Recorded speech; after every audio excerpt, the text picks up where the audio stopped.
आकाशवाणी भोपाल से प्रस्तुत हैं प्रादेशिक समाचार।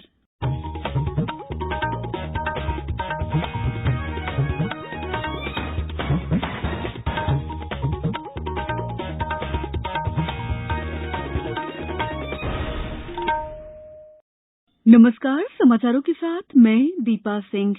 पहले 1 अप्रैल देश भर में 18 साल से अधिक आयु वर्ग के लिए सरकारी केंद्रों में निःशुल्क कोविड टीकाकरण अभियान जारी है। युवाओं से आग्रह है कि टीका जरूर लगवाएं और अन्य लोगों को भी इसके लिए प्रोत्साहित करें। जब तक आवश्यक न हो घर से बाहर न निकलें और सुरक्षा के 3 सरल उपायों का पालन करें। मास्क लगाएं, 2 गज की सुरक्षित दूरी बनाए रखें, हाथ और चेहरा साफ रखें।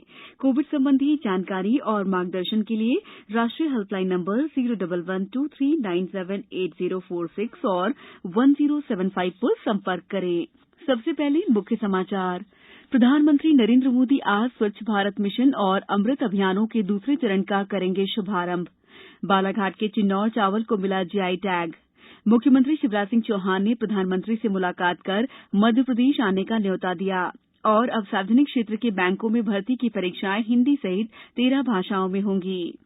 अब समाचार विस्तार से। प्रधानमंत्री नरेंद्र मोदी आज नई दिल्ली में 11 बजे स्वच्छ भारत मिशन और शहरी कायाकल्प तथा शहरी परिवर्तन के लिए अटल मिशन अमृत अभियानों के दूसरे चरण का शुभारंभ करेंगे। स्वच्छ भारत मिशन और अमृत को शहरों को कचरा मुक्त और जल संरक्षण की आकांक्षाओं की पूर्ति के लिए बनाया गया है। देश में तेजी से बढ़ते हुए शहरीकरण की चुनौतियों को प्रभावी तरीके से निपटने की दिशा में ये एक महत्वपूर्ण कदम है। ये दोनों कार्यक्रम वर्ष 2030 तक सतत विकास के लक्ष्यों की प्राप्ति के लिए मददगार होंगे। इस अवसर पर आवास और शहरी कार्य मंत्री हरदीप सिंह पुरी और राज्यों तथा केंद्र शासित प्रदेशों के शहरी विकास मंत्री मौजूद रहेंगे। सूचना और प्रसारण मंत्री अनुराग सिंह ठाकुर आजादी का अमृत महोत्सव श्रृंखला के अंतर्गत आज से प्रयागराज में 1 महीने तक चलने वाले स्वच्छ भारत अभियान का शुभारंभ करेंगे। इस स्वच्छता अभियान का उद्देश्य देश भर में एक बार इस्तेमाल होने वाले प्लास्टिक अपशिष्ट के निस्तारण के लिए लोगों को जागरूक करना है। श्री ठाकुर ने सभी लोगों से इस अभियान से जुड़ने की अपील की है। प्रधानमंत्री मोदी जी ने समय समय पर देश को स्वच्छता अभियान से जुड़ने के लिए कहा और गांधी जयंती भी आ रही है, आजादी के 75 वर्ष भी हम सब लोग मना रहे हैं। तो युवा कार्यक्रम एवं खेल मंत्रालय ये एक अनूठा प्रयास कर रहा है कि 1 अक्टूबर से 31 अक्टूबर तक क्लीन इंडिया कैंपेन और स्वच्छ भारत अभियान हम चला रहे हैं। देश और दुनिया का सबसे बड़ा अभियान, जहां 75 लाख किलो से ज्यादा वेस्ट हम देश के कोने कोने से इकट्ठा करेंगे। मैं सभी को आह्वान करता हूं, आपके जो भी सेल्फ हेल्प ग्रुप्स हो, क्लब्स हो, आपकी ऑर्गेनाइजेशन हो, संस्थाएं हो, व्यक्तिगत रूप से हो, इंडिविजुअल हो या इंस्टीट्यूशंस हो, आप सब जुड़िए 1 अक्टूबर से लेकर 31 अक्टूबर के क्लीन इंडिया प्रोग्राम में, स्वच्छ भारत अभियान में। बालाघाट जिले के चिन्नौर चावल को जीआई टैग मिल गया है। ये मध्यप्रदेश की कृषि क्षेत्र की पहली फसल है जिसे जीआई टैग मिला है। करीब 100 रुपए प्रति किलो की दर पर बिकने वाले चिन्नौर सुगंधित चावल की न सिर्फ बालाघाट जिले में बल्कि समूचे देश में मांग रहती है। चिन्नौर का चावल सुपाच्य होने के कारण ज्यादा रुचि के साथ खाया जाता है। जिले में लगभग 2700 किसानों द्वारा 1525 हेक्टेयर में चिन्नौर धान की पारंपरिक रूप से खेती की जाकर अनुमानित 1980 टन धान का उत्पादन लिया जा रहा है।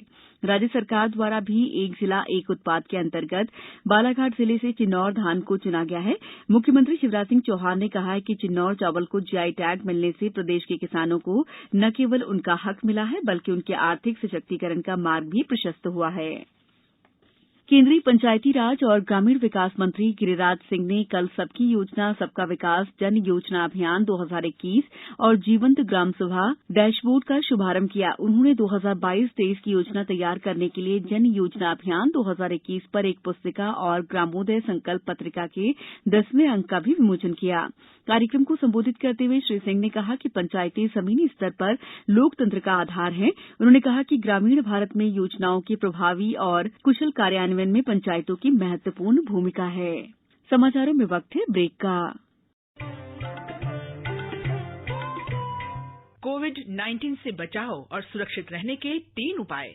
मास्क लगाएं, 2 गज दूरी है जरूरी, सुरक्षित दूरी रखें, हाथ और मुंह साफ रखें। ब्रेक के बाद समाचारों में आपका एक बार फिर स्वागत है। प्रधानमंत्री नरेंद्र मोदी ने प्रदेश की सीएम राइज स्कूल योजना, सुशासन और अन्य कल्याणकारी योजनाओं के क्रियान्वयन की सराहना की है। प्रधानमंत्री ने प्रदेश में टीकाकरण अभियानों की सफलता पर भी प्रसन्नता जाहिर की है। मुख्यमंत्री शिवराज सिंह चौहान ने कल प्रधानमंत्री से नई दिल्ली में मुलाकात की थी। बैठक के दौरान मुख्यमंत्री श्री चौहान ने प्रधानमंत्री श्री मोदी को स्वामित्व योजना के अंतर्गत हरदा जिले में 100% अधिकार पत्र प्रदान करने के कार्यक्रम में सम्मिलित होने का निमंत्रण दिया। साथ ही अत्याधुनिक हबीबगंज रेलवे स्टेशन के लोकार्पण और 15 नवंबर को आयोजित होने वाले जनजातीय गौरव दिवस के लिए भी आमंत्रित किया। फसलों के विविधीकरण और व्यावसायिक खेती पर चर्चा के दौरान प्रधानमंत्री श्री मोदी ने प्रदेश में चंदन की खेती करने का सुझाव दिया, जिससे किसानों को अधिक लाभ मिल सके। राज्य सरकार की एथेनॉल पॉलिसी के बारे में चर्चा के दौरान मुख्यमंत्री श्री चौहान ने बताया कि 28 कंपनियों ने एथेनॉल के उत्पादन के लिए प्रदेश में आवेदन किया है। आज अंतर्राष्ट्रीय वृद्धजन दिवस है। इस अवसर पर प्रदेश भर में विभिन्न कार्यक्रमों का आयोजन कर बुजुर्गों का सम्मान किया जाएगा। गुना में जिला स्तरीय स्वास्थ्य परीक्षण शिविर आयोजित किया जाएगा। आगरमालवा स्थित वृद्धाश्रम में 100 साल की आयु पूरी करने वाले वृद्धजनों को शतायु सम्मान भी दिया जाएगा। वित्त मंत्रालय ने 12 सार्वजनिक क्षेत्र के बैंकों के लिए लिपिक भर्तियां और अब से विज्ञापित भर्तियों को हिन्दी, अंग्रेजी के साथ साथ 13 क्षेत्रीय भाषाओं में आयोजित कराए जाने की अनुशंसा की है। ये निर्णय सार्वजनिक क्षेत्र के बैंकों में क्लैरिकल ग्रेड की परीक्षाओं को क्षेत्रीय भाषाओं में आयोजित कराए जाने के लिए गठित समिति की अनुशंसा पर लिया गया है। क्षेत्रीय भाषाओं में लिपिक परीक्षा आयोजित करने का ये निर्णय आगामी भारतीय स्टेट बैंक की भर्तियों पर भी लागू होगा, जो पहले से विज्ञापित भर्तियों के लिए चल रही भर्ती प्रक्रिया के पूरा होने के बाद होगा। प्रदेश में बीते 24 घंटों में कोरोना के 12 नए मामले सामने आए हैं, जबकि 5 मरीज संक्रमण मुक्त होकर अपने घर पहुंचे हैं। नए मरीजों में इंदौर में 4, भोपाल में 3, छतरपुर, जबलपुर, खंडवा और शहडोल में एक व्यक्ति शामिल है। अब सक्रिय प्रकरणों की संख्या 122 हो गई है। इधर प्रदेश में कल 4,93,038 लोगों का टीकाकरण किया गया। इन्हें मिलाकर राज्य में अब तक वैक्सीन के 6 करोड़ 35 लाख से अधिक डोज लगाए जा चुके हैं। कर्नाटक के राज्यपाल थावरचंद गहलोत ने कहा है कि विज्ञान केंद्र बनने से लोगों को ज्ञानवर्धक जानकारी प्राप्त होगी और पर्यटन को भी बढ़ावा मिलेगा। राज्यपाल कल उज्जैन में तारामंडल परिसर में विज्ञान केंद्र का भूमि पूजन कर रहे थे। राज्यपाल गहलोत ने कहा है कि विज्ञान केंद्र की स्थापना से जहां एक ओर शिक्षा से जुड़े लोग लाभान्वित होंगे, वहां जन समुदाय की विज्ञान के प्रति रुचि भी बढ़ेगी। आईपीएल क्रिकेट में चेन्नई सुपर किंग्स प्लेऑफ में पहुंचने वाली पहली टीम बन गई है। कल रात शारजाह में चेन्नई सुपर किंग्स ने सनराइजर्स हैदराबाद को 6 विकेट से हरा दिया। वहीं आज दुबई इंटरनेशनल स्टेडियम में कोलकाता नाइट राइडर्स का मुकाबला भारतीय समय के अनुसार शाम 7:30 बजे पंजाब किंग्स से होगा। अब कुछ समाचार संक्षेप में। मुख्यमंत्री शिवराज सिंह चौहान आज शिवपुरी में महिला स्वसहायता समूहों को क्रेडिट लिंकेज के अंतर्गत 250 करोड़ रुपए का बैंक ऋण वितरित करेंगे। भारतीय मौसम विज्ञान विभाग ने कहा है कि पश्चिमोत्तर भारत के कुछ हिस्सों से दक्षिण पश्चिम मानसून की वापसी 6 अक्टूबर से शुरू हो जाएगी। डिंडौरी कलेक्टर ने कहा है कि खरीफ उपार्जन के लिए सभी किसानों का पंजीयन अनिवार्य रूप से किया जाएगा। खंडवा में स्वतंत्र और निष्पक्ष निर्वाचन सुनिश्चित करने के लिए नवीन शस्त्र लाइसेंस जारी करने पर रोक लगा दी गई है। जबलपुर में आजादी के अमृत महोत्सव के तहत आज और कल freedom to walk and run कार्यक्रम, महिला साइकिल रैली, हेरिटेज वॉक और अन्य कार्यक्रम आयोजित किए जाएंगे।